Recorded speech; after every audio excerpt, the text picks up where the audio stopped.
거머리에게는 두 딸이 있어 다오다오 하느니라.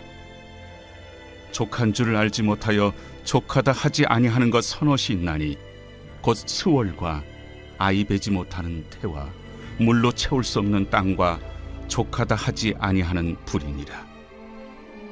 아비를 조롱하며 어미 순종하기를 싫어하는 자의 눈은 골짜기의 까마귀에게 쪼이고 독수리 새끼에게 먹히리라.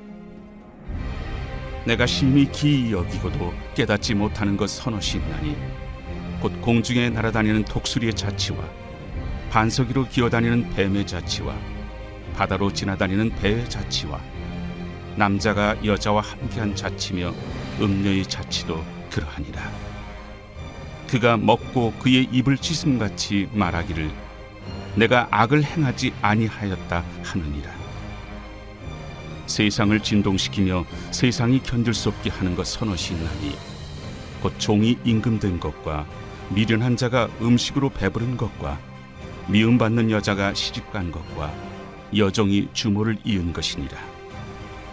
땅에 작고도 가장 지혜로운 것 넷이 있나니 곧 힘이 없는 종류로 돼 먹을 것을 여름에 준비하는 개미와 약한 종류로 돼 집을 바위 사이에 짓는 사반과 임금이 없으되 다 때를 지어 나아가는 메뚜기와 손에 잡힐만 하여도 왕궁에 있는 도마뱀이니라. 잘 걸으며 위풍 있게 다니는 것 서너시 있나니 곧 짐승 중에 가장 강하여 아무 짐승 앞에서도 물러가지 아니하는 사자와 사냥개와 순념소와 및 당할 수 없는 왕이니라. 만일 네가 미련하여 스스로 높은 지 하였거나 혹 악한 일을 도모하였거든 내 손으로 입을 막으라. 대저 젖을 저으면 엉긴 젖이 되고 코를 비트면 피가 나는 것 같이 노를 격동하면 다툼이 남이니라. 할렐루야. 오늘도 잠언의 지혜의 말씀들로 올 한 해 우리들의 삶을 돌아보고 참된 믿음의 사람으로 사는 그러한 삶이 무엇인지 귀한 깨달음과 도전이 있는 아침 되시기를 축복합니다. 어제에 이어서 지혜자 아굴은 위기의 시대 우리가 하나님의 말씀을 중심으로 그렇게 두고 우리 삶을 깊이 돌아볼 것을 권면하고 있습니다. 인생을 살아가는 중에 우리네 인간 삶의 단면을 아주 잘 설명해 준다는 그런 느낌이 드는 단어를 마주할 때가 있습니다. 이를테면 우리 인간의 존재를 잘 정의해 주는 단어 욕망이라든지 쾌락이라든지 또한 이기심과 죄성 이러한 단어들 말입니다. 그런데 잠언이 한참 편집되고 그렇게 읽히던 시대 이스라엘 백성들의 상황도 이러한 단어들에 대한 아주 통렬한 인식과 반성이 일던 때였습니다. 하나님의 말씀과 뜻을 저버린 결과 강대국들에 의해서 계속되는 식민국의 백성으로 살아야 하는 현실을 벗어날 수 없는 처지가 지속되었던 겁니다. 그래서 지혜자 아굴은 우리 인간의 삶의 단면들과 그 숙명에 관하여 깊이 성찰하고자 합니다. 그러면서 우리가 어떻게 다시 하나님의 뜻에 합당한 삶을 살 것인지 그렇게 모색해 보고자 한 것입니다. 15절에 아굴은 뜬금없이 거머리를 언급합니다. 이 거머리에게는 두 딸이 있다고 하면서 그 딸들이 이렇게 말한다고 합니다. 다오, 다오. 그러니까 계속해서 뭘 달라고 한다는 겁니다. 거머리는 우리가 알다시피 사람이나 그 짐승의 몸에 붙어서 피를 빨아먹습니다. 그런데 그때 마치 그 모양이 머리와 꼬리가 다 피를 빠는 그런 모양새를 보입니다. 아굴은 이런 거머리의 형상을 말하면서 우리네 탐욕스러운 모습을 꼬집습니다. 늘 만족할 줄을 모르고 계속해서 누군가의 피를 말리는 그러한 우리들의 탐욕에 대해서 경고하고 있는 것입니다. 이어서 16절에 그는 스올과 또한 아이베지 못하는 태를 언급합니다. 여기서 스올이란 죽음의 장소를 상징합니다. 그래서 죽음의 힘을 의미하는 거죠. 반대로 아이를 베지 못하는 태는 생명이 태동할 공간을 상징합니다. 말 그대로 삶에 대한 아쉬움과 그러한 의지를 상징하는 겁니다. 이어지는 물로 채울 수 없는 땅과 족하다 하지 못하는 불, 이것은 둘 다 욕망과 탐욕에 대한 그러한 의지와 또한 우리 인간의 상태를 상징하는 표현입니다. 이스라엘 백성이 사는 땅은 습기를 머금는 것이 어려운 그런 건조한 땅입니다. 여기에 계속 물을 뿌린다 하여도 금세 말라서 건조한 상태가 되지요.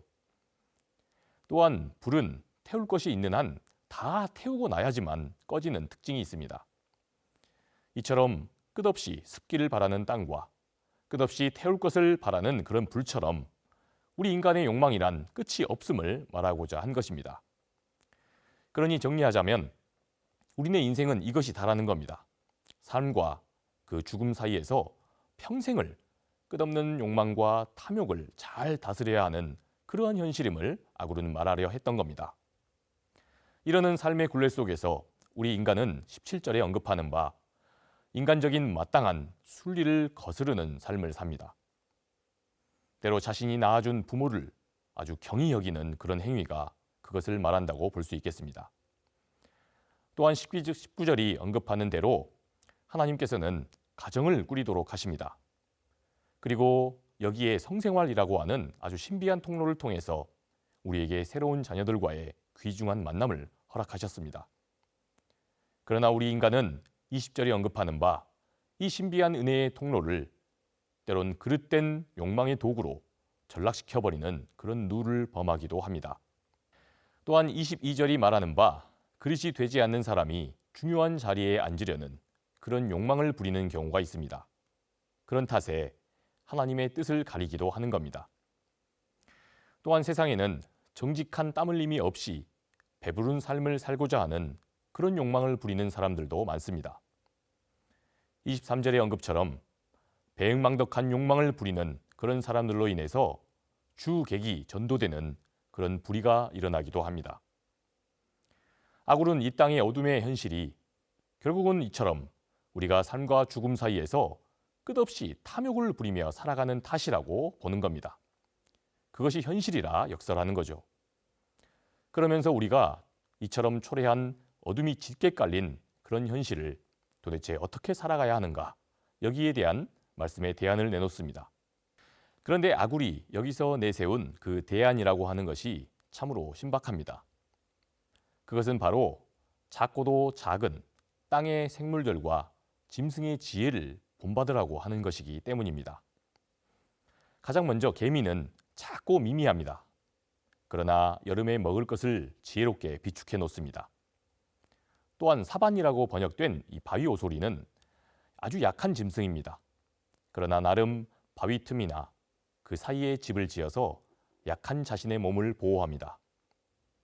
그리고 힘있고 유능한 지도자가 이끄는 그런 리더가 없는 것이 현실이지만 모두가 합심하여서 떼를 지어 다니는 무리가 있습니다.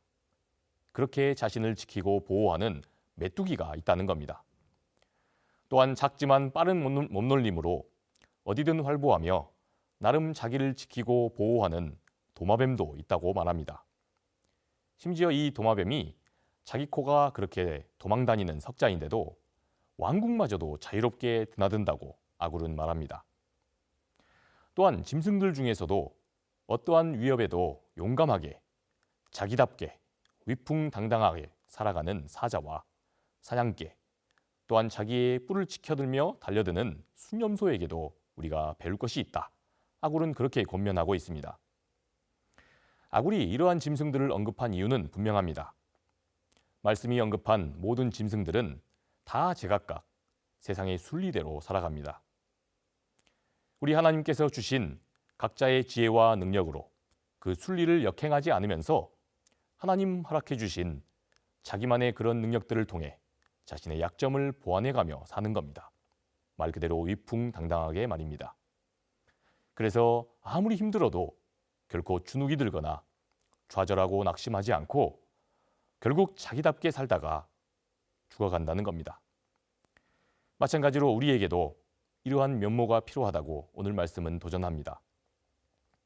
서로 간의 욕망과 욕망이 늘 충돌하므로 불의가 일상인 듯 우리의 세상이 보입니다. 또한 고통과 상처가 되는 수많은 일들이 가득한 이 세상을 우리도 살아갑니다. 그런데 우리가 그러한 세상을 살면서도 순리대로 끝까지 한번 말씀을 붙들고 살아가 봐야 한다고 아굴은 교훈하는 것입니다. 그렇습니다. 우리도 마땅히 하나님께서 우리의 이 상황과 모든 형편을 아신다는 그러한 믿음으로 불의의 영영 좌절해서는 안 되는 겁니다. 결코 하나님 자녀로 꿋꿋하게 살아나가기를 포기해서는 안 된다는 겁니다. 사랑하는 성도 여러분, 지난 한 해도 욕망과 욕망이 충돌하는 이 세상 속에서 때로 우리를 우리답게 살지 못하게 만드는 세상의 수많은 유혹과 도전들 속에 우리는 직면했습니다. 여기서 지치고 곤고한 삶을 아마 우리 모두가 살아왔을 줄 압니다. 그러나 결코 포기해서는 안 됩니다.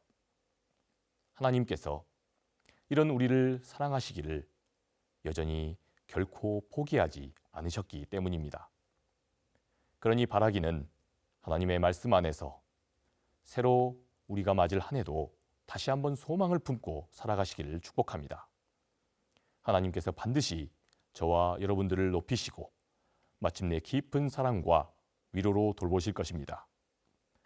그렇게 다가오는 새해도 늘 하나님의 말씀 안에서 우리의 삶의 뜻을 세우고 날마다 꿋꿋하게 살아가시는 저와 우리 모든 성도님들 되시기를 주님의 이름으로 축원합니다. 기도하시겠습니다.